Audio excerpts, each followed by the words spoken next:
मान लो अगर electric field non uniform हो, ठीक है, और उस नॉन यूनिफॉर्म इलेक्ट्रिक फील्ड में कोई पोटेंशियल निकालना हो, तो उस पोटेंशियल और इलेक्ट्रिक फील्ड के बीच में रिलेशन क्या होगा? अब नॉन यूनिफॉर्म इलेक्ट्रिक फील्ड मतलब एक ऐसी इलेक्ट्रिक फील्ड या एक ऐसा रीजन जिसमें इलेक्ट्रिक फील्ड का मैग्नीट्यूड और इलेक्ट्रिक फील्ड की डायरेक्शन दोनों क्या हो रही हो? चेंज हो रही हो, और एटलीस्ट मैग्नीट्यूड और डायरेक्शन चेंज हो रही हो। मतलब कि या तो दोनों चीज बदल जाए, इलेक्ट्रिक फील्ड की डायरेक्शन बदल जाए, मैग्नीट्यूड बदल जाए, तब हम कहते हैं इलेक्ट्रिक फील्ड कैसी है? यहाँ पे नॉन यूनिफॉर्म, या इलेक्ट्रिक फील्ड की डायरेक्शन या मैग्नीट्यूड में से कोई एक चीज बदल रही हो, तब आपको निकालना है। ठीक, दोनों केस में उसको नॉन यूनिफॉर्म इलेक्ट्रिक फील्ड आप कहते हैं।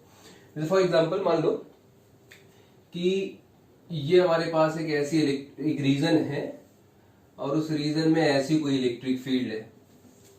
ठीक, अब देखो इसमें क्या हो रहा है, हर एक इलेक्ट्रिक फील्ड लाइन जो मैंने बना रखी है उसकी डायरेक्शन अलग अलग है ना, ये इधर जा रही है, ये इधर, ये इधर, ये इधर, यानी इलेक्ट्रिक फील्ड की डायरेक्शन क्या हो रही है? चेंज हो रही है। प्लस जो दो इलेक्ट्रिक फील्ड लाइन के बीच की डिस्टेंस है वो भी क्या हो रही है? चेंज हो रही है। देखो यहाँ डिस्टेंस कम है, यहाँ डिस्टेंस ज्यादा है, तो जहां डिस्टेंस कम होती है यानी इलेक्ट्रिक फील्ड नैरो होती है, वहां मैंने आपसे कहा था इलेक्ट्रिक फील्ड कैसी होगी? स्ट्रांग होगी। और जहां वाइडर होती है यानी गैप्स बहुत होते हैं, वहां इलेक्ट्रिक फील्ड क्या होती है? वीक होती है। ठीक, तो ये कैसी इलेक्ट्रिक फील्ड है? एक नॉन यूनिफॉर्म इलेक्ट्रिक फील्ड है। अब इस नॉन यूनिफॉर्म इलेक्ट्रिक फील्ड में किसी दो पॉइंट के बीच में आपको क्या निकालना है? पोटेंशियल का डिफरेंस। ठीक, मान लो इस पूरे के पूरे non uniform electric field region में कोई भी दो पॉइंट ले लीजिए। लेट अस टेक दिस, यहां पे एक पॉइंट लिया मैंने ए और यहां पे एक पॉइंट लिया मैंने बी। इस ए और बी के बीच की जो डिस्टेंस है, ये जो डिस्टेंस है मान लो कितनी है? डेल्टा आर है। ठीक, ये पॉइंट बी और जो डिस्टेंस है वो कितनी है बेटा? डेल्टा आर, ए और बी के बीच की। आपको ए और बी के बीच का पोटेंशियल डिफरेंस निकालना है, यानी वही वीबी माइनस वीए निकालना है। तो अभी तक आपने क्या, जो अभी तक हमने फॉर्मूला बेटा पढ़ा था वही पढ़ा था कि delta V is equals to minus E dot delta R, यही होता है अभी तक जो हमने पढ़ा था। अच्छा, इस फॉर्मूले में ई क्या था? यूनिफॉर्म था, यानी कि इस फॉर्मूले को बेटा लगा तब सकते थे जैसे अभी इलेक्ट्रिक फील्ड यूनिफॉर्म होती तो यहां पर ई हर जगह पर इलेक्ट्रिक फील्ड क्या थी? ई थी ना। यूनिफॉर्म होने की वजह से इलेक्ट्रिक फील्ड का मैग्नीट्यूड और डायरेक्शन चेंज नहीं हो रहा था, तो इस फॉर्मूले में ई हर जगह ले रहे थे, E into delta R, E into delta R, और ई यूनिफॉर्म था। बट यहाँ क्या है? क्या यहाँ पर इस फॉर्मूले को इस्तेमाल कर सकते हो? नहीं कर सकते आप। क्यों? क्योंकि देखो मैंने क्या कहा, ये रीजन में कैसी इलेक्ट्रिक फील्ड? नॉन यूनिफॉर्म है। मतलब कि यहां पर इलेक्ट्रिक फील्ड E1 हो सकती है, यहाँ E2 हो सकती है, E3 हो सकती है, E4 हो सकती है, E5 हो सकती है, E6 हो सकती है। हर जगह इलेक्ट्रिक फील्ड क्या होगी? अलग अलग होगी। तो इस फॉर्मूले में कौन सा ई रखोगे? इस पॉइंट का इलेक्ट्रिक फील्ड रखोगे कि इस पॉइंट का इलेक्ट्रिक फील्ड रखोगे या इस पॉइंट का इलेक्ट्रिक फील्ड रखोगे? We are not sure. ठीक है, यानी इस फॉर्मूले का इस्तेमाल नॉन यूनिफॉर्म इलेक्ट्रिक फील्ड में हम नहीं कर सकते, क्योंकि इलेक्ट्रिक फील्ड यूनिफॉर्म यहां पर नहीं है। इस केस में यूनिफॉर्म थी तो ई डॉट डेल्टा लगाते चले आ रहे थे, बट यहां तो इलेक्ट्रिक फील्ड बदल रही ना, हर पॉइंट पे इलेक्ट्रिक फील्ड बदल रही है, तो फॉर्मूले में कौन सी इलेक्ट्रिक फील्ड रखोगे? ठीक, अच्छा, अगर इलेक्ट्रिक फील्ड वेरिएबल है तब क्या करते थे? याद रहे, ई इज इक्वल टू क्या होता है? सोचो जरा, जान भी लोग क्यों ऐसा कर रहे हैं। ई इज इक्वल टू क्या होता है? Sorry, F is equal to Q into V होता है। अच्छा, अगर ई इलेक्ट्रिक फील्ड यूनिफॉर्म है, क्यू कांस्टेंट होगा, तो फोर्स भी क्या होगा? कांस्टेंट होगा, होगा ना। ई यूनिफॉर्म है, क्यू कांस्टेंट है, तो फोर्स क्या होगा? एक फिक्स वैल्यू आएगी, कांस्टेंट वैल्यू आएगी। यानी कि अगर किसी यूनिफॉर्म इलेक्ट्रिक फील्ड में आप पोटेंशियल डिफरेंस निकाल रहे थे, तो पोटेंशियल डिफरेंस क्या था? Work done in bringing a charge from one point two another point against the electrostatic force. Work done, work done, work का मतलब क्या होता है? Force multiplied by displacement. अगर बेटा इलेक्ट्रिक फील्ड यूनिफॉर्म है तो फोर्स कांस्टेंट होगा, फोर्स कांस्टेंट होगा तो वर्क डन क्या आएगा? ऐसे फॉर्मूले से लगाते थे आप, तब आप direct force multiplied by displacement electric field multiplied by displacement कर लेते थे। लेकिन जरा याद करो, मैंने कहा था कि अगर ये फोर्स वेरिएबल हुआ जो कि नॉन यूनिफॉर्म इलेक्ट्रिक फील्ड में हो जाएगा, मान लो एक टेस्ट चार्ज को यहां से लेके यहां चलना शुरू करोगे तो यहां पर कितना फोर्स लगेगा? Q मल्टीप्लाइड बाय इस पॉइंट की इलेक्ट्रिक फील्ड। यहां कितना फोर्स लगेगा? Q मल्टीप्लाइड बाय इस पॉइंट की इलेक्ट्रिक फील्ड। यहां कितना फोर्स लगेगा? Q मल्टीप्लाइड बाय इस पॉइंट की इलेक्ट्रिक फील्ड ना, Q इंटू ई के फॉर्मूले से। तो भाई मेरे, जब इलेक्ट्रिक फील्ड चेंज हो रही है तो फोर्स भी तो चेंज होता रहेगा हर जगह पर। यानी फोर्स कैसा है? वेरिएबल है। क्या वेरिएबल फोर्स के लिए वर्क डन ऐसे निकालते हैं आप इस फॉर्मूले से? अगर फोर्स वेरिएबल है तो वर्क डन कैसे निकालते थे? इंटीग्रेट करके। यानी कि अगर इलेक्ट्रिक फील्ड नॉन यूनिफॉर्म है तो पोटेंशियल डिफरेंस निकालने के लिए वर्क डन ही निकालना पड़ेगा, और अगर वर्क डन निकालना है जो किसी जो किसी वेरिएबल फोर्स की वजह से है, तो वर्क डन ऐसे सिंपली नहीं निकलता, फोर्स मल्टीप्लाइड बाय डिस्प्लेसमेंट, हमें क्या करना पड़ता है, इंटीग्रेट करना पड़ता है। ठीक है, तो यहां पे मतलब ये फॉर्मूला नहीं यूज कर सकते, सीधा से इतना कहना चाह रहा था बस आपसे, this formula will not be used over here. ठीक, तो अगर ये फॉर्मूला नहीं लगेगा तो लगेगा क्या भाई? ठीक, अब क्या करते थे, इंटीग्रेशन वाला कैसे कॉन्सेप्ट लगाते थे, हमें ए से बी के बीच का पोटेंशियल डिफरेंस निकालना है, तो हम रास्ते में एक छोटा सा कोई पॉइंट कट कर लेते हैं भाई, 1 से लेकर 2 तक छोटा सा पॉइंट ले, बहुत छोटी सी लेंथ एलिमेंट कट की है। अच्छा, इस छोटी सी लेंथ एलिमेंट की डिस्टेंस कितनी है बेटा, dr। ठीक, अब इस dr लेंथ एलिमेंट की वैल्यू इतनी छोटी है, इतनी छोटी लेनी है कि इस dr लेंथ एलिमेंट में इलेक्ट्रिक फील्ड कैसी हो, यूनिफॉर्म, कि यहां से लेके यहां तक आने में इलेक्ट्रिक फील्ड कितनी लग रही, मान लो E लग रही, और लेंथ एलिमेंट 1 से लेके 2 तक, यानी छोटा सा जो dr लेंथ एलिमेंट तुमने कट किया ना, वो dr बेटा बहुत छोटा है, इतना छोटा है कि dr में 1 और 2 के बीच में इलेक्ट्रिक फील्ड कैसी है, यूनिफॉर्म है। तो इतनी दूरी में इलेक्ट्रिक फील्ड यूनिफॉर्म है, तो यूनिफॉर्म इलेक्ट्रिक फील्ड वाला पोटेंशियल डिफरेंस का फॉर्मूला यूज कर लेते हैं। मान लेते हैं भाई, let potential difference between 1 to 2 is how much, dv। Distance कितनी है भाई, इस dv पोटेंशियल डिफरेंस जितनी दूरी में माना है 1 से 2 के बीच की डिस्टेंस कितनी आपने ली है, छोटी सी dr। ठीक है, अच्छा, मतलब इतनी डिस्टेंस में निकाल लेना है हमको पोटेंशियल डिफरेंस कितना है, तो जितना पोटेंशियल डिफरेंस इतनी दूरी में होगा, ऐसा ही कई सारे छोटे छोटे छोटे छोटे drs के लिए हम निकाल लेंगे। ठीक, तो delta dv is equal dv और dr, ये दो पोटेंशियल हो गया। अच्छा, इतनी छोटी दूरी का पोटेंशियल डिफरेंस होगा कितना भाई, कितना होगा सोचो जरा, हम कहेंगे छोटा सा potential dv it is equal to what, क्या लिखते हैं, E डॉट dr, कोई कंफ्यूजन नहीं है क्योंकि हमने निकाला ही था, delta v is equal to क्या होता था भाई, minus E dot delta r, ये होता है। तो छोटा सा पोटेंशियल डिफरेंस dv इतनी दूरी का क्या हो जाएगा, minus E dot dr।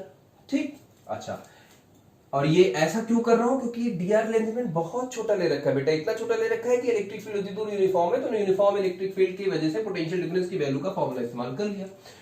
Implies that total potential difference delta v कितना हो जाएगा, फिर यहां देखो dv, फिर dv dv dv dv dv, तो पूरा कितना हो जाएगा, integration of dv, total potential difference will be what, integral of dv, कहां से कहां तक, a से लेकर b तक, यहां से आगे बीच में टोटल dv को इंटीग्रेट कर दिया, इंटीग्रेट करो भाई, तो a टू b dv कितना बेटा, minus E dot dr, that is delta v is equals to minus integral of dr, ये हमारा फॉर्मूला निकल गया।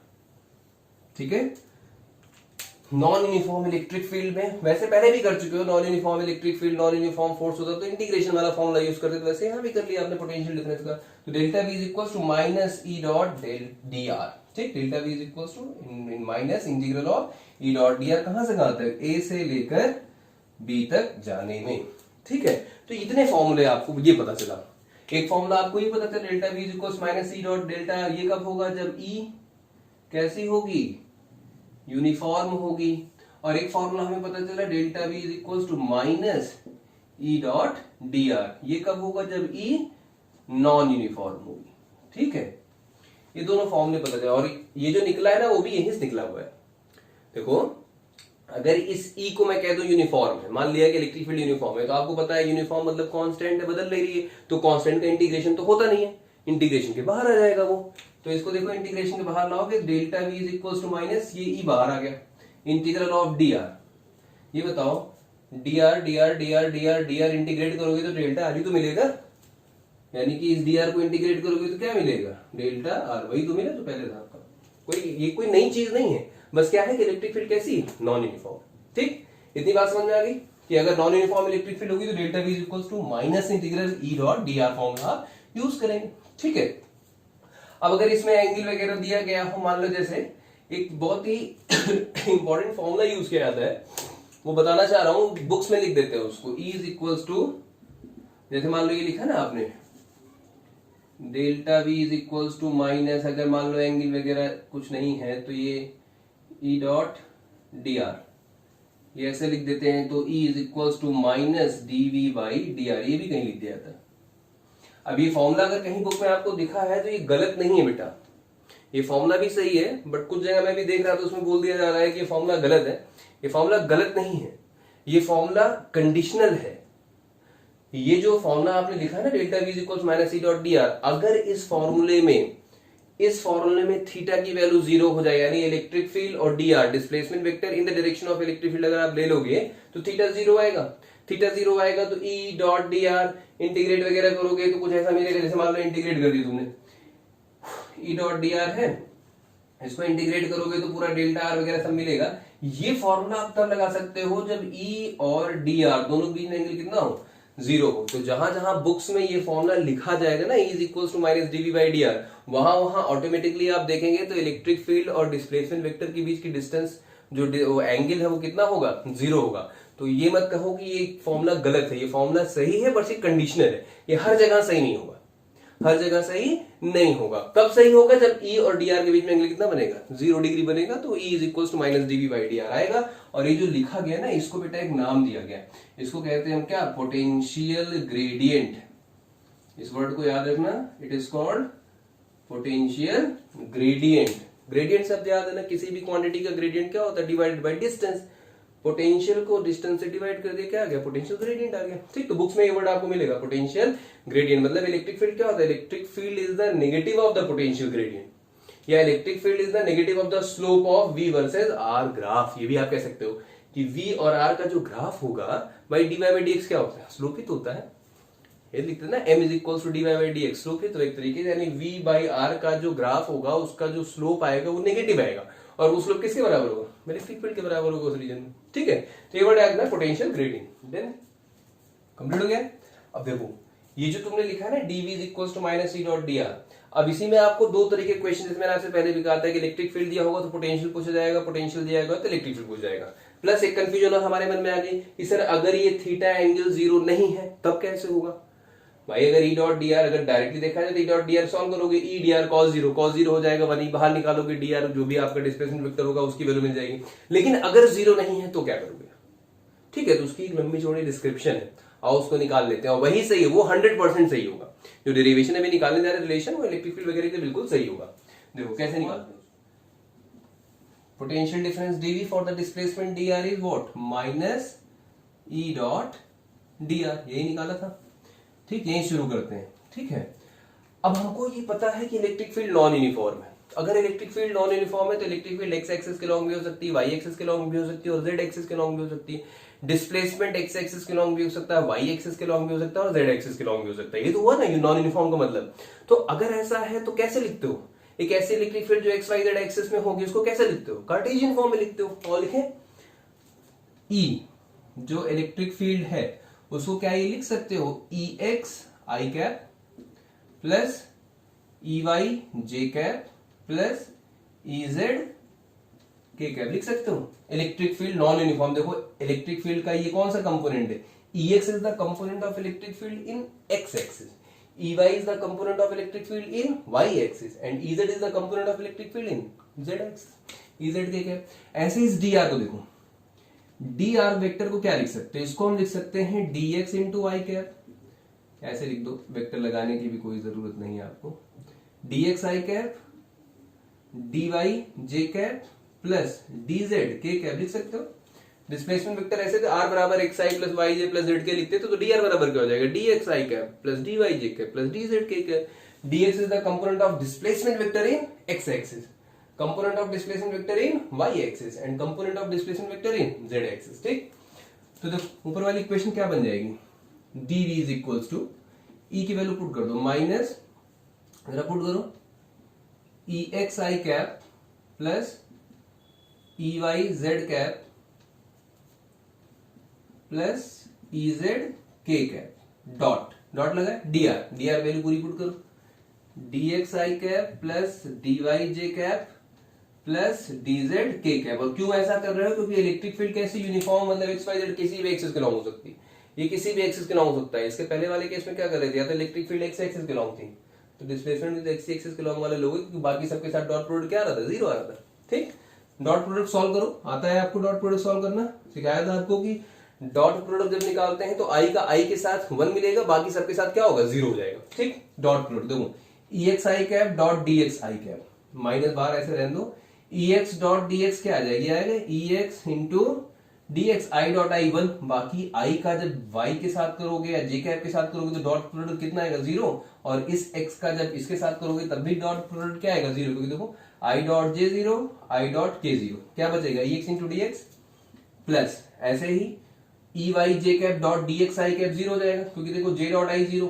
जे डॉट जे 1 मिलेगा, यानी क्या मिलेगा आपको, E Y into D Y plus के का के साथ मिलेगा, बाकी दोनों के साथ क्या हो जाएगा, डॉट प्रोडक्ट 0 हो जाएगा, यानी बचेगा क्या, E Z into D Z, ये बचेगा DV is equal to minus of E X D X plus E Y D Y plus E Z D Z. अब क्या करना है बेटा, डिफरेंशिएटिंग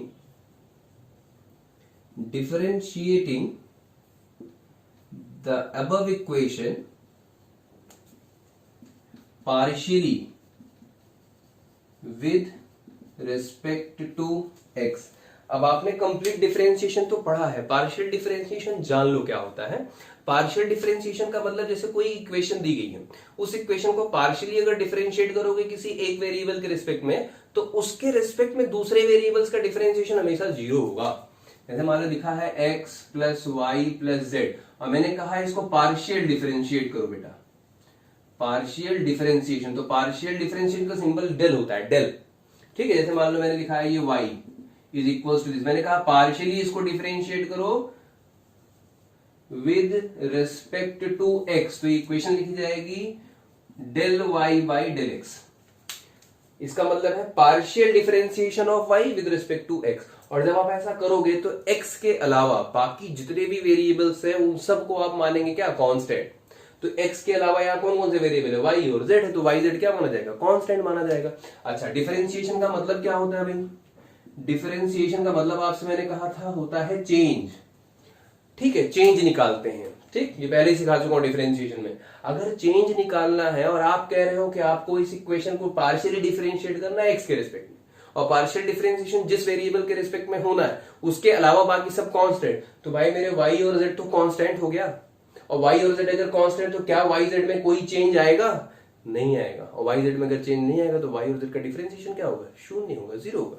ठीक है, मतलब ये हुआ कि अगर मैं लिख रहा हूं differentiating the above equation partially with respect to x, ऐसा लिखते समय dy मतलब क्या है, चेंज इन y क्या आएगा, 0, dz मतलब चेंज इन z क्या आएगा, 0 आएगा। लेकिन कब, जब x के रिस्पेक्ट में डिफरेंशिएट करोगे तो y और z कांस्टेंट होगा, पार्शियल डिफरेंशिएशन का मतलब यही होता है। और y और z अगर कांस्टेंट है तो change in y change in z क्या आएगा, 0 आएगा, क्योंकि वो तो कांस्टेंट हो गया ना पार्शियल डिफरेंशिएशन में। तो वैसे इसको करना है, आओ ऊपर वाली इक्वेशन डिफरेंशिएट करो, यानी कि del v by del x। इस v को, पोटेंशियल को, छोटे से पोटेंशियल डिफरेंस को आपने x के रिस्पेक्ट में डिफरेंशिएट किया, तो क्या बचेगा, देखो मैंने क्या कहा था, देखो यहाँ dy बैठा हुआ है, dy कितना होगा 0, यहाँ dz बैठा हुआ है, dz कितना होगा 0, ये 0 ये 0, क्या बचेगा, मतलब कि माइनस ऑफ ex, और ये dx बचा, तो dx का डिफरेंशिएशन dx के रिस्पेक्ट में क्या आएगा, 1 आएगा, यानी क्या बचेगा, केवल माइनस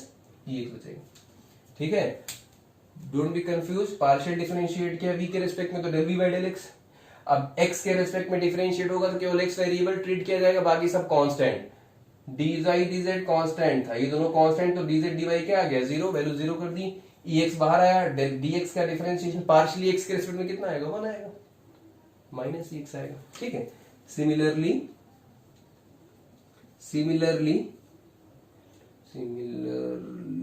ठीक, अगर मैं आपसे कहूं, क्योंकि देखो पार्शियल इसलिए करो ना क्योंकि इलेक्ट्रिक फील्ड बेटा x के एक्सिस भी हो सकती है, y के लॉन्ग भी हो सकती है, z के एक्सिस लॉन्ग हो सकती है, मुझे नहीं पता किधर है, तो मैं आधी इलेक्ट्रिक फील्ड x फिर y फिर z सब पे पार्शियल डिफरेंशिएट कर देते, पार्शियल चेंज निकाल लेते, फिर नेट इलेक्ट्रिक फील्ड निकाल लिया जाएगा। ऐसे ही अगर मैं इसी इक्वेशन को y के रिस्पेक्ट में पार्शियल डिफरेंशिएट करूं, y के रिस्पेक्ट में पार्शियल डिफरेंशिएट करूं, तो y के अलावा बाकी सब क्या होंगे, कांस्टेंट, मतलब x और z क्या होगा, कांस्टेंट, तो dx और dz 0 आएगा, तो बचेगा कि केवल y वाला कंपोनेंट, यानी similarly del v upon del y, ये क्या आएगा बेटा, माइनस, देखो माइनस, ये जीरो हो जाएगा dx, dz जीरो हो जाएगा, ये बचेगा ey बाहर आएगा, dy का डिफरेंशिएशन y के रिस्पेक्ट में 1 आ जाएगा, क्या बचेगा minus of ey and del v by del z is equals to क्या आएगा माइनस ऑफ ez, क्योंकि देखो जब z के रिस्पेक्ट में पार्शियल डिफरेंशिएट करोगे तो x और y जीरो हो जाएगा, x और y कांस्टेंट होगा, और x और y कांस्टेंट मतलब dx जीरो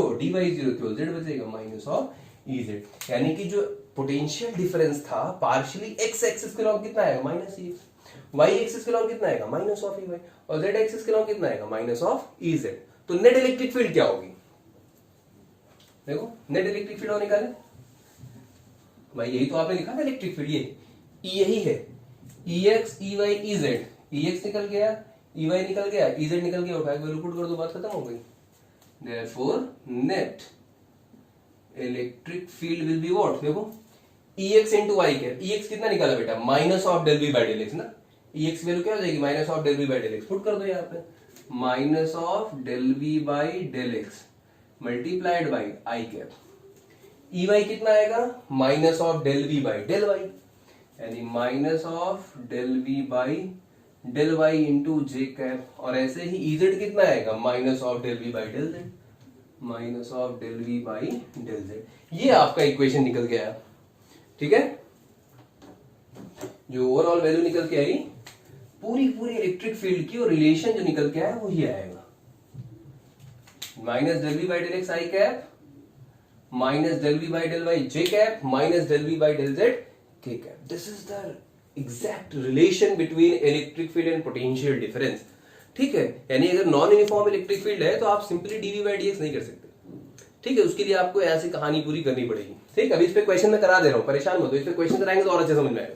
लेकिन नेट इलेक्ट्रिक फील्ड कितनी होगी minus del we by del X into Y cap, यानी कि जो पोटेंशियल डिफरेंस दिया जाएगा, जो पोटेंशियल डिफरेंस दिया जाएगा उसको एक बार डिफरेंशिएट करोगे एक्स के रिस्पेक्ट में, फिर जो पोटेंशियल डिफरेंस दिया जाएगा उसको डिफरेंशिएट करोगे वाई के रिस्पेक्ट में, फिर पोटेंशियल डिफरेंस को डिफरेंशिएट करोगे जेड के रिस्पेक्ट में, फिर सबको जोड़ दोगे, आपको टोटल इलेक्ट्रिक फील्ड पता चल जाएगी, ठीक है। और ये क्यों कर रहा हूं, ये तब कर रहे हैं आप जब आपको बेटा पोटेंशियल गिवन होगा और क्या पूछी जाएगी आपसे इलेक्ट्रिक फील्ड। अगर पोटेंशियल दिया जाए, रीजन में दे दे v बराबर 2x i minus 2x sorry v is equal to 2x minus 3y plus j दे दिया गया, ये पोटेंशियल है, पूछा जाए उसमें इलेक्ट्रिक फील्ड बताओ, तो पोटेंशियल को क्या करोगे एक बार x के रिस्पेक्ट में, फिर y के रिस्पेक्ट में, z के रिस्पेक्ट में डिफरेंशिएट कर दो, जोड़ दो, खट से पहले निकल आएगा, ठीक है। ये एक सिंपल सा क्वेश्चन आपको दिया गया है, किसी स्पेस में obviously x y z space है, 3D स्पेस होगा, उस स्पेस में एक पोटेंशियल दिया गया बेटा 3x minus 2y plus z, ठीक। अब देखो इसमें यूनिट नहीं दी गई है, आई जे कैप नहीं दिया गया, क्यों, क्योंकि पोटेंशियल कैसा होता है, किसके लिए फंक्शन होता है, ठीक है। ये पोटेंशियल दिया गया, find electric field at 1,2,1 and also find mod of electric field, यानी कि आपको इस पॉइंट पर बताना है इलेक्ट्रिक फील्ड कितनी है पहला, और उस पॉइंट पर इलेक्ट्रिक फील्ड का मैग्नीट्यूड कितना, ठीक। तो मैंने आपको पहले सिखाया ना कि अगर किसी पॉइंट पे इलेक्ट्रिक फील्ड निकालना है तो ऐसे रहा होगा वो electric field EXI cap plus EYJ cap plus EZ K cap, यही तो होगा इलेक्ट्रिक फील्ड कार्टेशियन फॉर्म में सिंपल लिखते हैं, यानी हमको EX निकालना है, EY निकालना है, EZ निकालना है। अब सोचो जरा EX कितना बताया, मैंने आपको सिखाया अभी ना, EX कैसे निकलेगा जब आप निकालोगे minus del V by del X, EY कैसे निकलेगा minus del V upon del Y, और EZ कैसे निकलेगा minus del V upon del Z, और पोटेंशियल तुमको बेटा दी है, ठीक। तो चलो पहले EX निकालें, EX मतलब क्या minus del by del X of what potential, ये दिया गया है भाई, तो 3x minus 2y plus Z, solve करो, मैंने क्या सिखाया था, पार्शियल डिफरेंशिएशन x के रिस्पेक्ट में होगा तो बाकी सब कांस्टेंट, मतलब y कांस्टेंट z कांस्टेंट, ठीक, और y कांस्टेंट z कांस्टेंट, तो y बाहर निकालोगे 2 भी तो कांस्टेंट है, 2 भी constant, y constant z constant, तो इन सब का डिफरेंशिएशन कितना जाएगा 0, बचेगा क्या केवल एक 3x ना, तो माइनस 3 बाहर आ जाएगा, और x का डिफरेंशिएशन x के रिस्पेक्ट में क्या बचेगा 1, यानी ex की वैल्यू कितनी आ गई 3। ऐसे ही ey निकालो बेटा, minus del by del y of what y, ये v कितना ये दिया गया, यानी क्या 3x minus 2y plus z। अब y के रेस्पेक्ट में पार्शियल डिफरेंशिएट करोगे तो x और z क्या होंगे, कांस्टेंट। पार्शियल डिफरेंशिएशन का कॉन्सेप्ट यही है, अगर x और z डिफरेंशिएशन नहीं होना कांस्टेंट, इनका डिफरेंशिएशन 0, इसका डिफरेंशिएशन 0, -2y में -2 बाहर आएगा, y का डिफरेंशिएशन y के रेस्पेक्ट में कितना आएगा, 1 आएगा, -2 बचेगा। ऐसे ही Ez निकालो, minus del by del z of, फिर वही लिखोगे 3x - 2y प्लस z के रेस्पेक्ट में पार्शियल डिफरेंशिएट करना है। बताओ आंसर क्या आएगा, ये शून्य हो जाएगा क्योंकि x तो डिफरेंशिएशन होने से रहा, चेंज होगा नहीं, कांस्टेंट होगा 0, y भी क्या होगा 0 होगा, z का होगा केवल बस, तो z का डिफरेंशिएशन z के रेस्पेक्ट में कितना आएगा, -1, माइनस एक पहले लगा था -1, तो ex ey z मिल गया, रख दो बात खत्म। Implies that e is equals to what, ex कितना मिला बेटा, -3i कैप, ey कितना मिला, -2j कैप, और ez कितना मिला, -1 कैप। बात खत्म, आपको मिल गया इलेक्ट्रिक फील्ड की वैल्यू। ठीक, अब देखो यहां पर पूछा गया था इस पॉइंट पर, तो क्या आपने जो डिफरेंशिएट ex ey z लिखा है, क्या ये x y z के किसी बात पे डिपेंड कर रहा है, क्या यहाँ x आया है, नहीं आया, क्या यहाँ y आया है, नहीं आया, क्या यहाँ z आया है, नहीं आया। अगर आता जैसे मान लो 3x आया था, जैसे मैंने इसी इक्वेशन दिया था 3x², तो आप जब डिफरेंशिएट करते तो क्या होता, 6x आता, 6x आता ना, और x का कौन सा कोऑर्डिनेट दिया गया था, 1 पे, तो आप यहाँ पे x की वैल्यू क्या रखते हो, 1 रखते, तो -6x आंसर आता था। मैंने नहीं लिया बट बता दे रहा हूं आपको कि अगर ये सेकंड ऑर्डर में जाएगा इक्वेशन, तो आप जब डिफरेंशिएट करोगे ना 3x 2x 3y 5y ऐसे कुछ आएगा, तो y x z की जो वैल्यू वहां पूछी गई उसी वैल्यू को रख दोगे। अरे ऐसे सिंपल उसमें भी कर देते हैं, डिस्प्लेसमेंट वाले में आप कहते थे कि भाई ये डिस्प्लेसमेंट है, वेलोसिटी बताओ एट पॉइंट 1,2, तो आप डिस्प्लेसमेंट को डिफरेंशिएट करते थे, इक्वेशन में जहां x और y आता था 1,2 वहां पुट कर देते थे, वैसे यहां भी करना पड़ेगा, बट फिलहाल वो पूछा नहीं जाता। अभी जो सवाल पूछे गए वो करा दे रहा हूं आपको, ये तो सिंपल मैंने आपको तरीका बताया फॉर्मूला याद करने का, कैसे फॉर्मूले को अप्लाई करते हैं। ठीक, अच्छा मॉड ऑफ ही पूछा गया, तो आपको पता है भाई मॉड ऑफ ही का मतलब क्या, under root square of 3 plus square of 2 plus square of 1, तो मॉड ऑफ ही कितना आ जाएगा बेटा, ये 3 का स्क्वायर 9 प्लस 2 का square 4 plus 1, 9 plus 1 is 10 plus 4 यानी अंडर रूट 14। ये क्या हो गया, मैग्नीट्यूड हो गया उस इलेक्ट्रिक फील्ड का। ठीक है, तो दिमाग में कॉन्सेप्ट बैठा कि अगर पोटेंशियल दिया जाए तो इलेक्ट्रिक फील्ड कैसे निकालेंगे, कुछ इस तरीके से। अब आओ इसके सिवर सर में दो क्वेश्चन देंगे, दोनों करा दे रहे हैं आपको, अच्छे सवाल है, बोर्ड एग्जाम में भी पूछा गया एक सवाल इसमें। ठीक, इसको कर लो फिर उसको करा। देखो क्या क्वेश्चन भाई, electric potential exist in spaces Vx, y, z and the value of potential is given a within brackets xy plus yz plus zx, ये दिया गया आपको। पूछा गया find the expression of electric field, यानी पहले तो आपको इस पोटेंशियल की मदद से क्या निकालना है, एक्सप्रेशन इलेक्ट्रिक फील्ड की, वही x plus ey plus z, और फिर कहा गया है कि अगर a की वैल्यू 10 है SI यूनिट में, तो आपको मैग्नीट्यूड बताना है इलेक्ट्रिक फील्ड का 1,1,1। तो पहले इलेक्ट्रिक फील्ड का एक्सप्रेशन निकाले। चलो अब इलेक्ट्रिक फील्ड का एक्सप्रेशन क्या होगा भाई, मैं फिर लिख दे रहा हूं बार बार, आपको बोर्ड एग्जाम या उसमें कॉम्पिटिशन से लिखने दो, डायरेक्ट सवाल लगाना। ठीक है, ई का मतलब क्या, यही ना, एक दो सवाल में लिख दूंगा तो आपको याद हो जाएगा, EY z cap plus EZ k cap, यही तो है इलेक्ट्रिक फील्ड का फॉर्मूला एक्सप्रेशन। EX क्या होगा, आपने कहा भाई EX होगा हमारा minus del V by del x.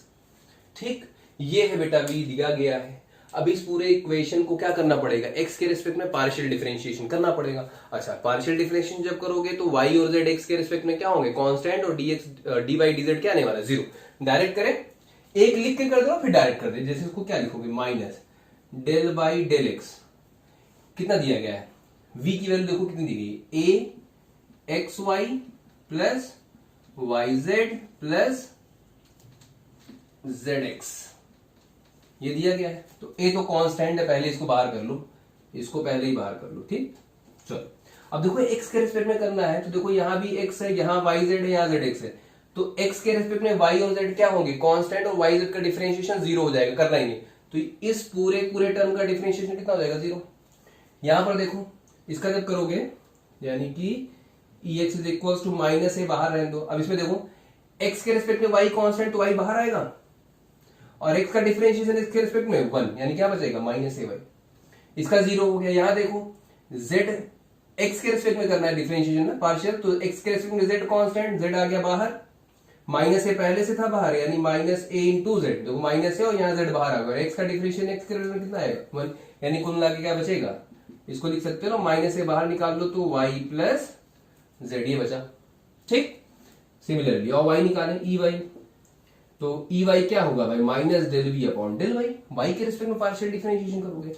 अब डायरेक्ट करो, चलो ए तो बाहर रहना ही रहना है, इसको बाहर खींच के पहले कर दो। ठीक, y के रिस्पेक्ट में करोगे भाई तो y के रिस्पेक्ट में x कांस्टेंट बाहर आएगा और y का डिफरेंशिएशन 1, यानी क्या बचेगा x। ये yz है, y के रिस्पेक्ट में करोगे तो z बाहर आएगा और y के डिफरेंशिएशन में 1 बचेगा, यानी x प्लस z ये बचा। अब ये क्या है zx, किसके रिस्पेक्ट में डिफरेंशिएट करो y, तो y के रिस्पेक्ट में z भी कांस्टेंट x भी कांस्टेंट, उस पूरे का डिफरेंशिएशन क्या हो जाएगा 0, यानी क्या बचेगा minus a of x plus z। E Y आ गया बेटा, ई जेड क्या होगा minus del we upon del Z. अब जेड के रिस्पेक्ट में करना है तो माइनस है, तो सब में वैसे भी कांस्टेंट बाहर आने वाला है, तो माइनस से बाहर निकाल दिया आपने। अच्छा, जब जेड के रिस्पेक्ट में करोगे तो एक्स और वाई का डिफरेंशिएशन क्या आएगा 0, क्योंकि जेड के रिस्पेक्ट में करना है तो एक्स वाई 0 होगा, तो ये हो गया 0। यहाँ देखो जेड के रिस्पेक्ट में करना है ना, तो जेड के रिस्पेक्ट में वाई कांस्टेंट बाहर आया और जेड के रिस्पेक्ट में जेड का डिफरेंशिएशन कितना आएगा 1, यानी क्या बचेगा वाई। यहाँ पे जेड एक्स है तो एक्स बाहर आ जाएगा, जेड का डिफरेंशिएशन 1, यानी एक्स, ये हो जाएगा वाई प्लस एक्स। यानी इक्वेशन क्या आ गया कि देखो ई एक्स की value y plus z with minus a, E Y is minus a x plus z, E Z is minus a y plus x. तो रिजल्टेंट इलेक्ट्रिक फील्ड का expression कैसे लिखोगे, जैसा आ रहा है वैसे लिख दो, कुछ करना नहीं। देखो ई इज इक्वल, देखो यहाँ ई X I cap E Y J cap E Z K cap लिखना है। अब इन सब में देखो माइनस ए माइनस ए माइनस ए, तो पहले इसको बाहर कर दे रहे हो। ठीक, minus A with in brackets E X I cap में क्या बचा, देखो एक्स कितना था वाई प्लस जे, यानी कि y प्लस जेड, इसको ऐसे लिखो यार, ये बड़ा सा ब्रैकेट लगा दो और फिर करली ब्रैकेट में y plus Z I cap. ठीक, फिर ई वाई जे कैप, माइनस से पहले ही बाहर हो गया था, ई वाई कितना आया था बेटा आपका plus X plus Z I cap हो गया J cap plus y plus X आ रहा था, y प्लस एक्स और लास्ट में बचा के कैप और एक बड़ा ब्रैकेट लगा दो। This will be the resultant electric field expression. ठीक है, ये आ गया आपका रिजल्टेंट इलेक्ट्रिक फील्ड का एक्सप्रेशन। अच्छा, अब इतना आगे एक सवाल हो गया। अब भी क्या कहा जा रहा है बेटा, इफ ए की value this then find the magnitude of 1 1 1, electric field 1 1 1 पे बतानी। चलो, अगर ई पूछी जा रही कब, जब ए की वैल्यू कितनी है बेटा 10 है, तो क्या हो जाएगा, चलो माइनस, देखो ए की वैल्यू पहले 10 पुट कर दो।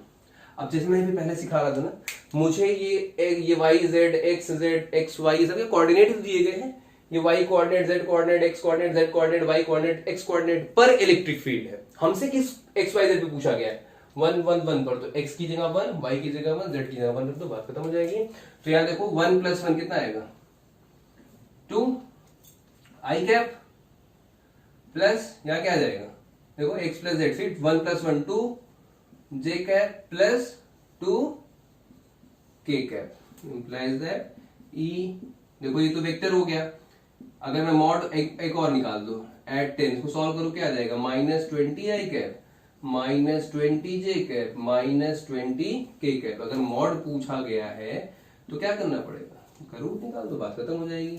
Mod of E at a is equals to a is equal 10 पर, या अगर एग्जैक्टली देखा जाए तो ये ऐसे लिखना चाहिए ना हम लोग को 1 1 एग्जैक्ट, तो ये इलेक्ट्रिक फील्ड 1 1 1 पर हमने वैल्यू पुट की थी। फिर ये a नहीं बेटा 1 1 1 पर, और ये हो गया 1 1 1 पर, कितना जाएगा 20 का स्क्वायर रूट, मतलब ये स्क्वायर करोगे 400 प्लस 400 प्लस 400 यानी अंडर रूट 1200 आएगा। सॉल्व करोगे तो अंडर रूट 1200 को सॉल्व करोगे 34 पॉइंट समथिंग आता है, 34.67 के करीब आएगा। नियर बॉडी कितना आएगा 35। तो इलेक्ट्रिक फील्ड उस जगह पे कितनी होगी बेटा, मैग्नीट्यूड कितना आ गया 35। This will be the required equation and the value of the magnitude of electric field 1 1 1 will be what 35। ठीक, और अगर देखोगे ना तो ये 20√3 भी आता है, सॉल्व करोगे तो 1200 है। अब इसको सॉल्व करने का तरीका आपको पता है ना, 1200 को सॉल्व करोगे तो 20√3 भी आता है शायद। ठीक है, तो आंसर वही नियर अबाउट सेम आएगा। दोनों ऑप्शन दे सकते हैं, ये भी लिख सकते हो ये भी लिख सकते हो। एससी वर्मा में ये लिखा गया 34 पॉइंट समथिंग आएगा, राउंड ऑफ करके 35 आंसर दे दिया गया। ठीक है, समझ में आ गया सवाल कैसे लगाना है? कुल मिलाकर वही निकालना है, del we by del x, del we by del y, del we by del z, value E x E y E z में रख देनी है, इंटीग्रेट करके आपको वैल्यू निकल जाएगी। ठीक, कंप्लीट कर लो, फिर आगे क्वेश्चन आपका होमवर्क है, इसको अपने आप से करिएगा। v इज इक्वल टू दिया गया है x square y plus y square z, find electric field 1,2,1, इसको अपने आप से करिएगा। ठीक, कमेंट में मुझे आंसर इसका बताइए क्या आ रहा है। सेम वैसा ही है, क्या करना पड़ेगा, एक बार इसको x के रिस्पेक्ट में पार्शियल डिफरेंशिएट करोगे v को, एक बार z के रिस्पेक्ट में पार्शियल डिफरेंशिएट करोगे, एक बार y के रिस्पेक्ट में पार्शियल डिफरेंशिएट करोगे, वैल्यू उठा के पुट करना है। ठीक, सेम क्वेश्चन लगाने की कोशिश करना। चलो अब तो ये हो गया, देखो अभी तक क्या दिया, पोटेंशियल दिया गया तो उसकी मदद से इलेक्ट्रिक फील्ड आप निकाल रहे थे। अब चलो उसका उल्टा करते हैं कि अगर इलेक्ट्रिक फील्ड देगी तो पोटेंशियल कैसे निकालेंगे, उन दोनों आपको सिखा दे रहा हूं। ठीक, मतलब कि अब हमें सीखना है इफ E इज गिवन तो V कैसे निकालेंगे। ठीक है, ये सवाल आपको देखना। चलो देखो कैसे इसको क्वेश्चन करते हैं भाई। एक क्वेश्चन सिंपल सा है, बहुत आसान सा क्वेश्चन है, पहले सिंपल करा देते हैं, फिर एक प्रोसेस में टेक्निकल क्वेश्चन देंगे। ठीक, जैसे आपसे कहा जा रहा है कि स्पेस में एक स्पेस में एक इलेक्ट्रिक फील्ड एग्जिस्ट कर रही है, आई कैप 20 प्लस जे कैप 30 न्यूटन पर कूलम। अब देखो कंफ्यूज मत होना, वो 30 जे कैप और 20 आई कैप ही लिखा गया, लिखने के अलग अलग तरीके हैं। ठीक है, ये लिया गया भाई, मतलब किसी स्पेस में इतनी इलेक्ट्रिक फील्ड है, कहा जा रहा है potential at origin is zero, take it to be zero. देखो याद रखना बड़ा इंपॉर्टेंट पॉइंट बेटा, कि जीरो पर यानी ओरिजिन पर जो पोटेंशियल माना गया है वो क्या माना गया है, जीरो। मतलब कि जिस इलेक्ट्रिक फील्ड में, इस इलेक्ट्रिक फील्ड की बात मैं कर रहा हूं, इस इलेक्ट्रिक फील्ड के ओरिजिन पर कितना है पोटेंशियल, जीरो है। तो आपको बताना है पोटेंशियल एट 2,2 पर। तो इस क्वेश्चन को फॉर्मूले से सॉल्व करना है। ठीक, जैसे देखो हमने फॉर्मूला क्या पढ़ा बेटा, पोटेंशियल डिफरेंस है पोटेंशियल का minus integral of vector E dot D R, ये पढ़ा था। Del v is equal to minus integral of vector E dot D r. अभी लिमिट नहीं रख रहा हूं मैं, लिमिट एक बात बताएंगे कैसे रखना है। चलो delta v is equal to minus electric field कितनी दी गई, जो दी गई उसको लिख लो, 20 आई कैप प्लस 30 जे कैप। अच्छा, इलेक्ट्रिक फील्ड देख के हमें ये पता लग रहा है कि इलेक्ट्रिक फील्ड 2D प्लेन में ना, क्या k कैप है, कि इसको जीरो k कैप भी तो आगे लिख सकते हो। इसको देखो ऐसे चाहो तो क्या लिख सकते हो, इसको लिख सकते हो प्लस जीरो k कैप। कोई फर्क पड़ा क्या, इक्वेशन पर कोई फर्क नहीं पड़ा। लेकिन ये कैसी इलेक्ट्रिक फील्ड है, इस इलेक्ट्रिक फील्ड का मतलब k कैप के लॉग यानी z एक्सिस के लॉग इलेक्ट्रिक फील्ड का कंपोनेंट कितना है, जीरो है। मतलब इलेक्ट्रिक फील्ड केवल और केवल कितने रीजन में है, 2D प्लेन में है, x और y एक्सिस के लॉन्ग। तो dr क्या है, डिस्प्लेसमेंट वेक्टर। तो डिस्प्लेसमेंट वेक्टर भी तो केवल दो ही एक्सिस के लॉन्ग होगा ना, क्या तो x और y z के लॉन्ग तो होना नहीं। तो dr वेक्टर को क्या लिखोगे भाई, dot dxi cap plus dy j cap. कोई कंफ्यूजन, यहां तक कोई कंफ्यूजन होनी नहीं चाहिए। डॉट प्रोडक्ट सॉल्व कर डालो इसका, delta v is equal to minus, अभी भी लिमिट नहीं रख रहा हूं, i का i के साथ, j का j के साथ होगा तो 20 dx प्लस 30 dy। ठीक, ये पूरा आपका निकल के आया। अब इसको क्या करो बेटा, दो अलग अलग इंटीग्रेशन है। देखो ये dx है, ये dy है, तो इसको सॉल्व करने का तरीका आपको पता है, x और y दो कंपोनेंट होते हैं, x का अलग करते हैं, y का अलग इंटीग्रेशन करते हैं। अलग कर लो, delta v is equal to minus 20 dx minus 30 dy। कोई कंफ्यूजन, ये हो गया। अब बात और लिमिट की करते हैं। अब जरा सोचो, कहा गया है बेटा कि ऐसा कोई स्पेस होगा x और y एक्सिस का, ये कोई प्लेन होगा, यहां पर इलेक्ट्रिक फील्ड दी गई है 30 j cap plus 20 i cap दिया गया है, इक्वेशन में मेंशन था। ये इस किसी स्पेस में, अच्छा इस स्पेस के ओरिजिन पर कितना आपको पोटेंशियल बताया गया है, जीरो बताया गया है। तो इस पॉइंट के कोऑर्डिनेट्स क्या होंगे ओरिजिन के, x, y, क्या लिखोगे 0, 0। और यहां से चल के आपको पोटेंशियल बताना कहां, 2, 2 पर। तो x पर 2, y पर 2, यानी यहां पर 2, 2, यानी ये हो गया x कोऑर्डिनेट, ये हो गया y कोऑर्डिनेट। ठीक, अब जरा देखो ये क्या है, 20 dx। dx मतलब क्या है, ये x एक्सिस के लॉन्ग जो छोटा सा डिस्प्लेसमेंट वेक्टर है। तो ये अगर dx है, ये dy है, तो हम एक बार क्या करेंगे, x की लिमिट रखेंगे यहाँ पर लोअर से हायर, और y की लिमिट रखेंगे यहाँ पर लोअर से हायर। तो x की लोअर लिमिट क्या है भाई, जीरो। पोटेंशियल इसीलिए तो कहा गया था कि सेंटर पर पोटेंशियल कितना है, ओरिजिन पर जीरो है, यानी x कहां से कहां वेरी करेगा, 0 से लेकर 2 तक। यही तो है डिस्प्लेसमेंट वेक्टर इसका। तो 0 से 2, और y कहां से वेरी कर रहा है, 0 से 2 तक। इसीलिए वो डिस्प्लेसमेंट वेक्टर मैंने आपसे कहा था x एक्सिस के लॉन्ग x वाला, y के लॉन्ग y वाला ले लेते हैं। सवाल आसान आता है। देखो x की लिमिट रखो तो ओरिजिन पर 0 है, और कहां तक जाना है आपको, 2 तक। y में भी ओरिजिन पे 0 है, कहां तक जाना है, 2 तक। सवाल खत्म हो गया बेटा।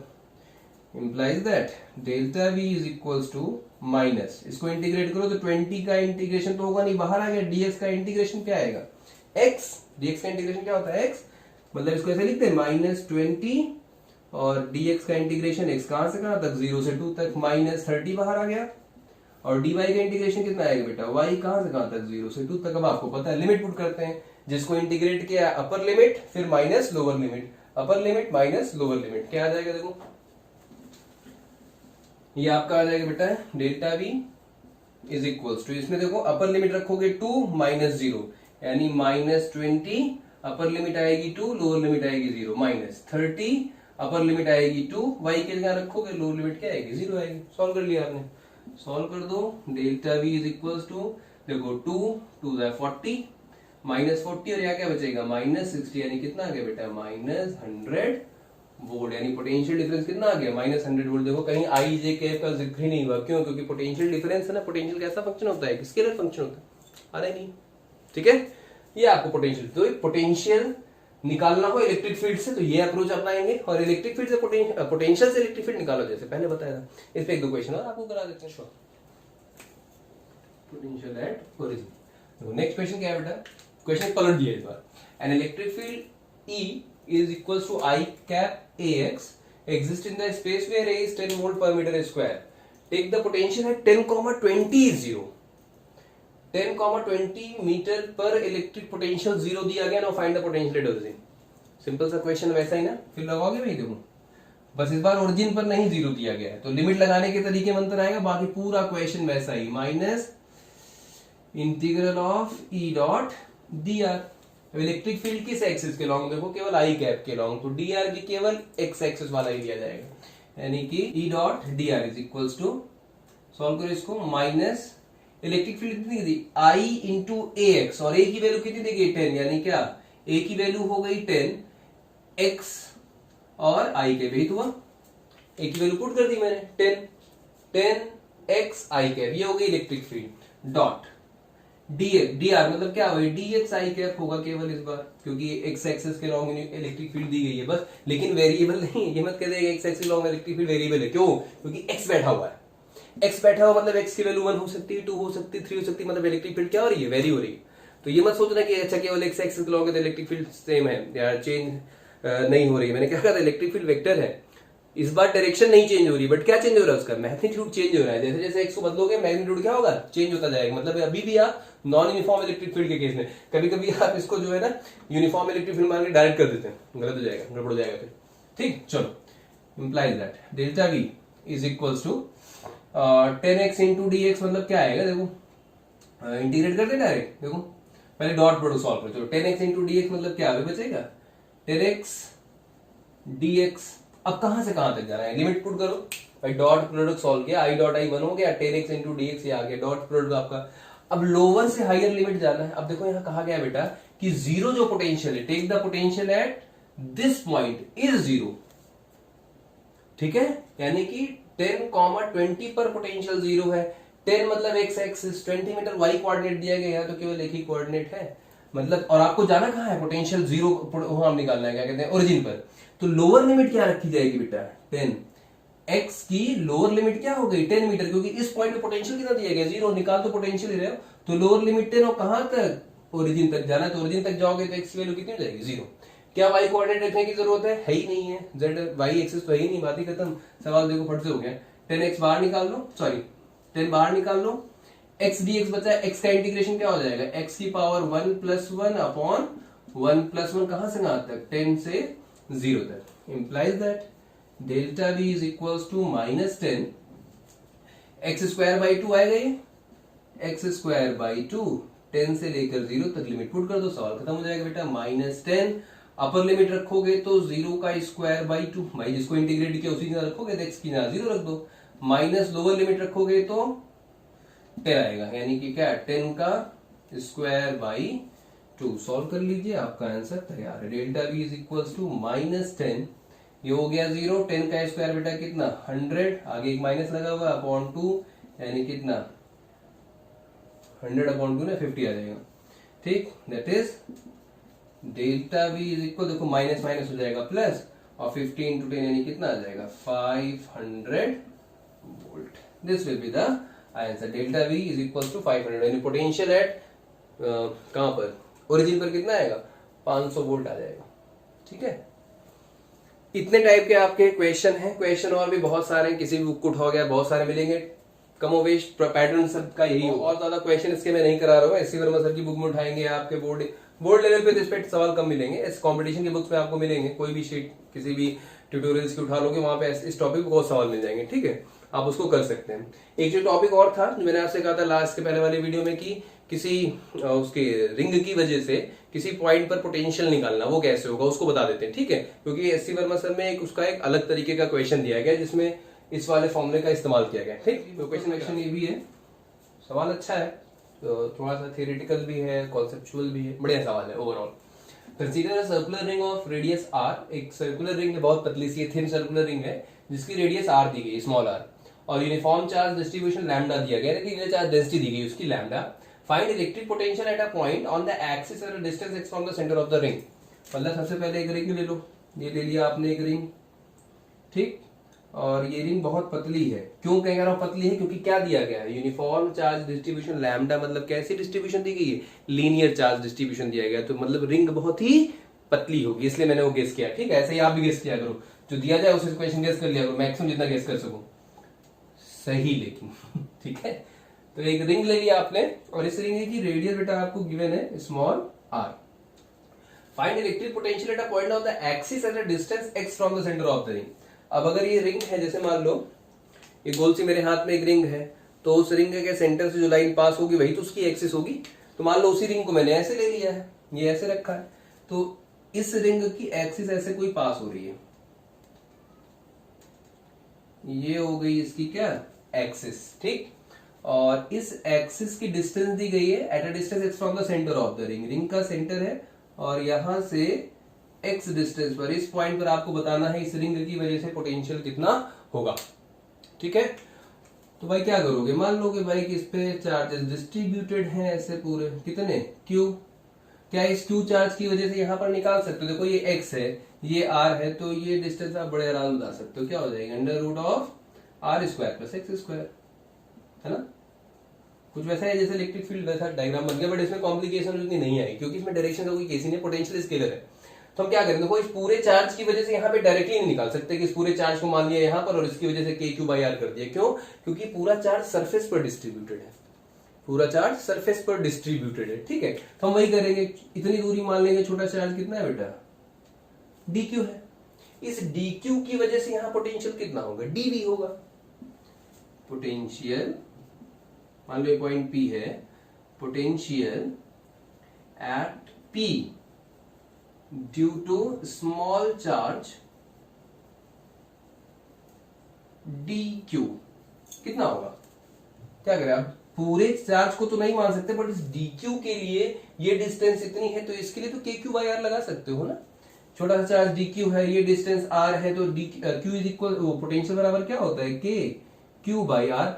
पूरे चार्ज के लिए नहीं लगा सकते क्योंकि ये क्यू किसी एक फिक्स डिस्टेंस आर पर नहीं है, बट एक छोटा सा डी क्यू तो यहां से इतनी डिस्टेंस पे है ना, तो इस पे लग जाएगा पॉइंट चार्ज वाला फॉर्मूला। तो चलो बताओ, potential at P due to small charge D q कितना होगा, डीवी होगा, और डीवी की वैल्यू क्या हो जाएगी, के कितना छोटा charge D Q by R, मतलब root of x square plus are square. ठीक, तो टोटल भी क्या हो जाएगा, implies that total v will be what, integral of dv। integral of dv मतलब क्या बेटा, k dq upon root of x square plus r square। अब इसमें जरा देखो क्या क्या वेरिएबल है, क्या k वेरिएबल है, k तो कांस्टेंट रहने वाला है, x क्या है, यहां से डिस्टेंस, ये डिस्टेंस भी फिक्स है इस पर्टिकुलर केस में, x भी क्या है, फिक्स है, r क्या है, ये distance r, sorry x is the distance from here to here जो फिक्स है हर एक चार्ज डिस्ट्रीब्यूशन के लिए, इसके लिए, इसके लिए, इसकी, देखो ये रिंग है, यहां पर एक dq है, एक dq यहां है, और ये डिस्टेंस है x, तो हर एक dq के लिए डिस्टेंस x तो सेम होगी ना, वो बदलने वाली नहीं है, यानी x भी कांस्टेंट, r क्या है, radius of the ring constant है, k भी कांस्टेंट, यही बदलेगा ना dq, यानी कि v is equals to, solve करोगे k बाहर आ जाएगा, under root of x square plus are square भी बाहर आ जाएगा, क्या बचेगा, dq का इंटीग्रेशन, और पूरे सरफेस पर कितने रिंग पे चार्ज था, q ही तो था, तो वैल्यू सॉल्व कर सकते हो ना, q कितना आ जाएगा, q आ जाएगा, यानी k q upon under root of r x square plus are square. चाहो तो इसको लीनियर चार्ज डेंसिटी के टर्म में भी लिख सकते हो। लैम्डा बराबर क्या होता है, चार्ज पर यूनिट लेंथ। अगर चाहो तो इसको एक तरीका और लिख दो ना, देखो लैम्डा क्या होता है, लैम्डा होता है बेटा चार्ज पर यूनिट लेंथ। तो इसकी पूरी लेंथ कितनी है, देखो क्यू चार्ज पूरे सरफेस पर है ना, सरकमफेरेंस पर, यानी कहां पर है, 2 पाई आर लेंथ पर है। Lambda is equal to q by 2 pi r. तो क्यू इज इक्वल टू क्या हो जाएगा, 2 पाई आर इंटू लैम्डा। तो अभी जब इसको इंटीग्रेट करोगे ना, क्यू की जगह ये लिख सकते हो lambda into 2 pi r, but कोई मतलब नहीं बनता। आप ये फॉर्मूला याद रखो, मैंने इसलिए बता दिया कि दोनों टर्म्स में आप याद रख सकते हो, under root of x square plus are square. This will be the value of potential due to a ring at any point on the axis which is at a distance x from the center of the ring. And what about the v at center? Centre पर क्या होता हूँ, ये centre पर अगर आओगे तो ये निकल के भाई x डिस्टेंस है तो जीरो होगी, तभी सेंटर पहुंचेगी, जीरो जीरो से यहाँ पहुंचेगी। सेंटर पर आगे सेंटर पर कितना हो जाएगा, जीरो हो जाएगा, तो x वैल्यू जीरो कर दो। तो v एट सेंटर क्या हो जाएगा बेटा, k q by x zero हो गया, under root of r square solve करोगे क्या बचेगा। अब ये देखो बड़ी मजेदार चीज निकल रही है, सेंटर पर अगर मैं निकाल रहा हूं पोटेंशियल तो फॉर्मूला कैसा आ रहा है, एक पॉइंट चार्ज जैसा, ठीक है, पॉइंट चार्ज के क्यू बाई आर जैसा आ रहा है, ठीक। बट फिलहाल आपको याद रखना है कि v at axis k q by x square plus are square root के अंदर, और सेंटर पर क्या आएगा, k q by r, where r is the radius of the ring, ठीक है। अच्छा, अब इस इक्वेशन की मदद से, ये तो मैंने आपको एक्सटर्नल बता दिया, याद रखना कितना आएगा। आपसे ये पूछा नहीं गया था, आपसे पूछा गया था केवल ये ना कि उस पॉइंट पोटेंशियल कितना होगा। अब इस पोटेंशियल के फॉर्मूले की मदद से इलेक्ट्रिक फील्ड पूछी जा रही है, यानी V गिवन है, क्या पूछा जा रहा है, E पूछा जा रहा है। अभी आपने क्वेश्चन उसको किया है, ठीक। और देखिए कैसे निकालेंगे, श्योर। तो पोटेंशियल हमारा बेटा निकला x पॉइंट पर k q upon under root of r square plus x square, ये हमने निकाला था पोटेंशियल। अब कहा जा रहा है इस पोटेंशियल की मदद से इलेक्ट्रिक फील्ड निकालो। तो हमें पता है भाई इलेक्ट्रिक फील्ड क्या होता है, minus DV by D R, ये निकाला था ना, minus DV by D r, minus DV by D R, ये था। मतलब इस पोटेंशियल को आर के रिस्पेक्ट में डिफरेंशिएट करना था। अच्छा, आर क्या था, जिस दो पॉइंट के बीच पोटेंशियल डिफरेंस निकालते तो उन पॉइंट के बीच की डिस्टेंस, यहां पे डिस्टेंस क्या है, एक्स है, याद रखना बेटा। आर तो रेडियस ऑफ द रिंग था ना, अभी आर से इस आर को मत कंपेयर करने देना।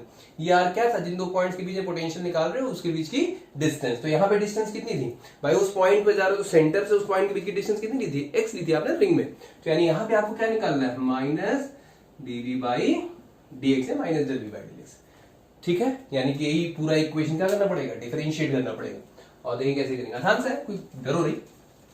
यानी कि E is equals to minus d by dx of what, r v का मतलब क्या बेटा, k q upon under root of x square plus are square, ये तो था। अब इसमें देखो x के रिस्पेक्ट डिफरेंशिएट होना, तो बाकी सब कांस्टेंट,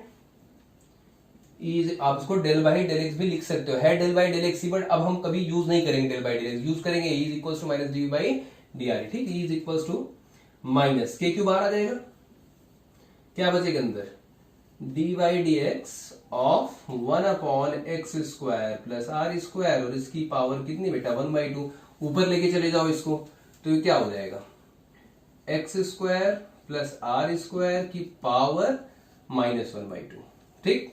अब ऐसे डिफरेंशिएशन को सॉल्व करना आपको आना चाहिए। इसको कुछ मानते थे ना, क्योंकि स्टैंडर्ड टर्म तो है नहीं ना एक्स है ना आर, इसको कुछ मानते थे, उसके रिस्पेक्ट में करते थे।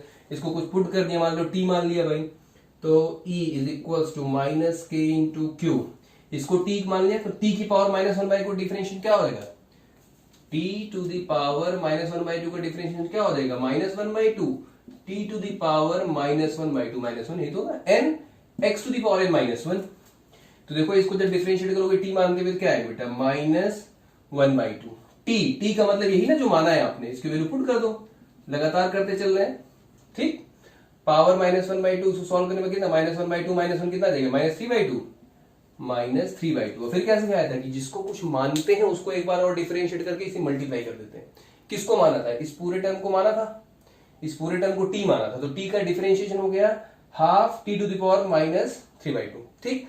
t की वैल्यू पुट कर दी। अगला स्टेप क्या सिखाया था कि जिसको बेटा कुछ माने उसको एक बार और डिफरेंशिएट करके मल्टीप्लाई कर दो, जरा और डिफरेंशिएट करें, x square plus are square को ही तो माना था आपने टी। इसको डिफरेंशिएट करोगे एक्स के रिस्पेक्ट में, एक्स स्क्वायर का डिफरेंशिएशन क्या आएगा 2x, और आर तो कांस्टेंट है, डिफरेंशिएशन क्या हो गया 0, मतलब इस पूरे का डिफरेंशिएशन आएगा कितना into 2x into 2x minus half into x square plus are square power minus 3/2 dot 2x। बात खत्म। इसी को आप लिख लीजिए, E is equals to minus k into q, ये पावर माइनस 3/2 को नीचे लेके आ जाओ, x square plus are square की पावर प्लस 3/2 इंटू 2 पहले से था, और एक ये 2 देखो, इस 2 से इस 2 को ही काट दो, काम ही खत्म हो जाए। ठीक, minus k q upon this, ऊपर क्या बच रहा है, कुछ बच रहा है, एक्स बच रहा है, तो माइनस के क्यू एक्स, 2 से 2 कट गया, x square plus are square नीचे आ गया, इतनी वैल्यू है। अब अगर ऑप्शन में ये आंसर आपको मिल गया है तो ठीक है, आप आंसर यही खत्म कर दीजिए। कभी कभी ऑप्शन में ना, जैसे एससी वर्मा सर के आंसर में लैम्डा के टर्म में आंसर दिया गया, लीनियर चार्ज डेंसिटी, इसलिए देखो लैम्डा गिवन द क्वेश्चन में। तो अगर यहां तक भी आंसर आप ला रहे हो, जैसे सब्जेक्टिव है तो यहां तक भी लाके छोड़ोगे, नंबर आपको पूरा मिलेगा। बोर्ड एग्जामिनेशन में अगर मिलेगा तो पूरा नंबर मिल जाएगा, ठीक। लेकिन अगर ऑब्जेक्टिव में आंसर लैम्डा के टर्म में दिया गया तो आपको इसको लैम्डा के टर्म में सॉल्व करना पड़ेगा, वो भी करा दे रहा हूं, क्यों किसी चीज को अपने दिल में रखा जाए। चलो, नाउ लैम्डा क्या होता है बेटा, मैं भी बताया था ना, चार्ज पर यूनिट लेंथ। तो कितना चार्ज था टोटल, क्यू अपॉन कितनी लेंथ पर, पूरे रिंग के सर्कमफेरेंस पर है ना लेंथ, मतलब क्या 2 पाई रिंग की radius implies that Q is equal क्या आ गया बेटा, लैम्डा इंटू 2 पाई आर। ये वैल्यू यहां पुट कर दो, के की वैल्यू पुट कर दो, तो बुक के टर्म में आंसर आपको मिल जाएगा, यानी E is equals to minus k का मतलब क्या 1/4 पाई एप्सिलॉन नॉट, क्यू का मतलब क्या बेटा lambda into 2 pi r, x as it is रहने दीजिए ऐसे, इंटू एक्स डिवाइडेड बाई ये पूरा, यानी r square plus x square to the power 3/2, जो कट सके काट दो, पाई से पाई कट जाएगा, 2 2 जा 4 कट जाएगा, E इज इक्वल क्या आ जाएगा माइनस, यहां बचेगा lambda r x whole divided by, यहां बचेगा 2 epsilon naught r square plus x square की पावर 3/2। आंसर एक बार मैं चेक कर लूं, E की वैल्यू आ रही है r lambda x upon 2 epsilon r square plus x square power minus 3/2, minus plus का अंतर आ रहा है यार,